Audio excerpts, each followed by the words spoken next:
Most people who lose money in property don't lose it because they were unlucky. They lose it because of a decision they made before they ever bought the house. A mistake they didn't even know they were making. I've watched first-time investors lose 5, 10, sometimes £20,000 on a single one of these. And almost every one of them was completely avoidable. So let me walk you through the big ones so they don't happen to you. I'm Kayley, the Yorkshire Property Sourcer.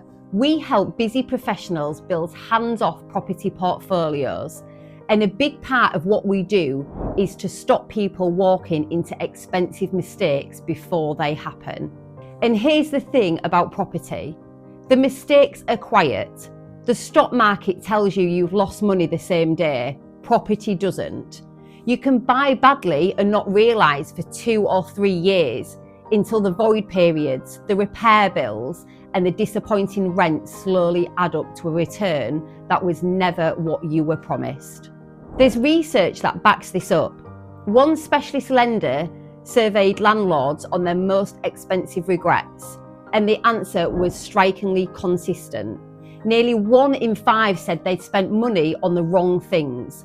Others said they'd misjudged the cost of the area or the tenants.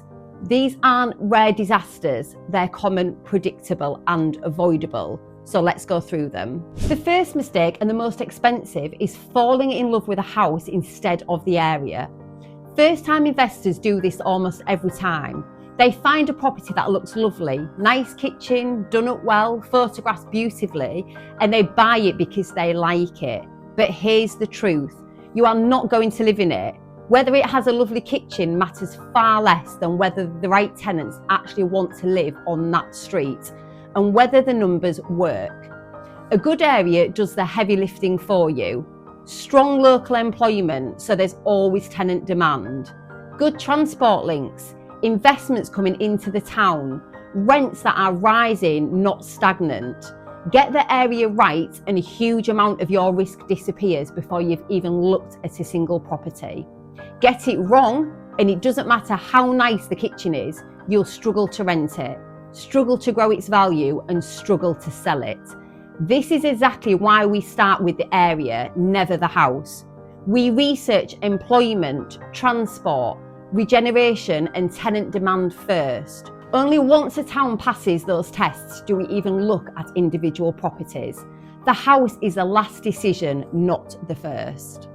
The second mistake is buying on today's numbers and only today's numbers. A first-time investor finds a property, works out the rent, covers the mortgage with a bit left over and thinks, great, that works. And that exact moment it does. But what happens when the mortgage comes up for renewal and rates have moved? What happens if there's a month with no tenant? What happens when the boiler needs replacing?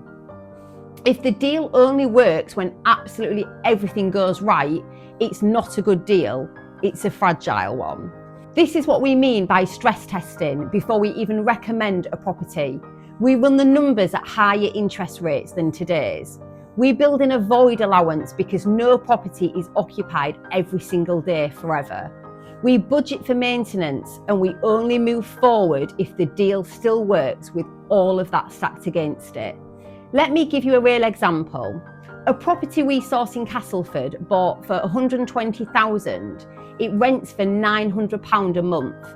The mortgage, the management and all the costs come off and it still produces around £495 a month in net cash flow. Now what happens if interest rates rise?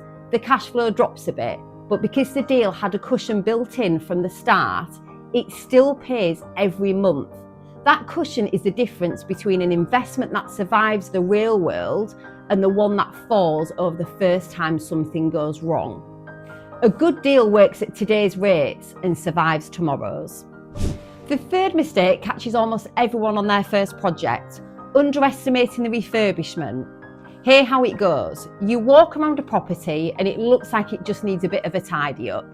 A coat of paint, some new carpets, sort the garden.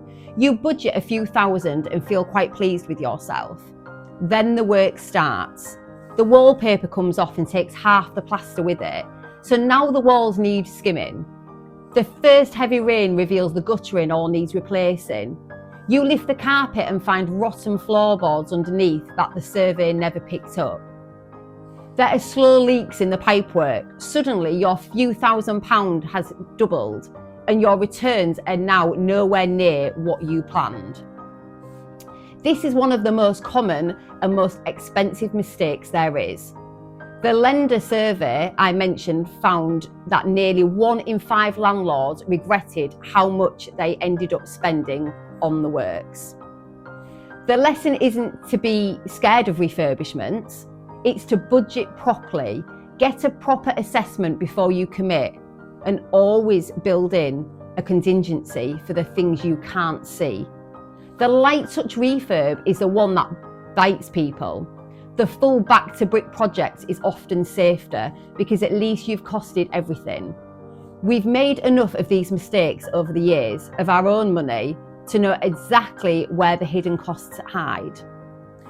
That experience is the thing that protects an investor's budget. The fourth mistake is handing your property to the wrong letting agent or trying to manage it yourself from a distance when you've got no time. Your letting agent is the single most important relationship in a hands-off investment. A great one keeps your property full, your tenants happy, and your income arriving like clockwork. A bad one costs you money in ways you didn't even see at first. Here's the one that hurts most: void periods. The time a property sits empty between tenants, a good agent has the next tenant lined up before the current one has even left, because they know the demand on that street. A bad agent waits until it's empty, then sticks it online and hopes. The difference between those two agents can easily be a month or two of lost rent every year. On a property renting £900 a month, 2 months empty is £1,800 gone every year. That's the difference between a good return and a mediocre one. And it comes down entirely to who's managing it. There's one question we ask every letting agent before we'll work with them. What's your average void period? A good one answers instantly with a number, ideally under 2 weeks. A bad one gets vague. That vagueness tells you everything. Most first-time investors don't know to ask that question. By the time they learn, they've already lost the money. The fifth mistake is putting every last penny into the purchase and keeping nothing back. This one is dangerous because it comes from enthusiasm. You're excited, you want the biggest property you can afford, so you stretch to the absolute limit of your capital and you complete with almost nothing left in the bank. Then the boiler breaks, or a tenant leaves unexpectedly, or there's a repair in the survey never flagged. And because you've got no reserve, a small problem becomes a real one. You're suddenly forced to find money you don't have for a property that was supposed to be making you money. Every experienced investor will tell you the same thing. Keep a cash reserve behind every property. A few months of costs sitting there doing nothing but waiting.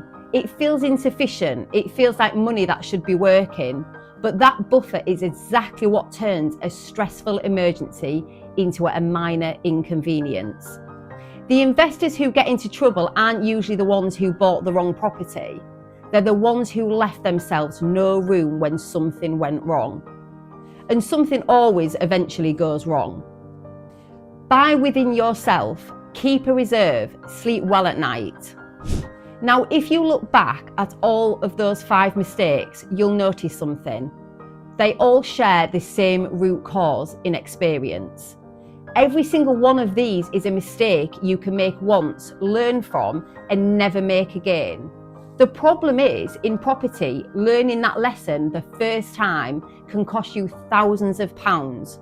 The wrong area, the deal that didn't stack, the refurb that doubled, the agent who let you down, the reserve you didn't keep. A first-time investor pays for that education in real money, and that's the honest reason people choose to work with someone who's already made those mistakes on their own money years ago. When we look at a deal, we're not seeing it for the first time, we're seeing it for the 100th version of it. We already know which street, which numbers, which agent, and which hidden costs to watch for. That experience is the thing that protects you from paying that beginner's price. You can absolutely learn all of this yourself. Plenty of people do it, it just tends to be the most expensive way to learn it. So there you have it, the 5 mistakes that quietly cost first-time investors thousands. Buying the house instead of the area, not stress testing the numbers, underestimating the refurb, the wrong management and no cash buffer. Avoid those 5 and you're already ahead of most people who start investing in property. If you'd like to see how we help investors sidestep all of those from day one, I've put together a free investor pack and the link is in the description below. It walks you through exactly how we find, check and manage those kind of deals that don't fall into the traps. And if this was useful, drop the word Yorkshire in the comments. It genuinely helps more people find these videos. This is Kayley, the Yorkshire Property Sourcer, helping you invest in property the right way. I'll see you in the next video.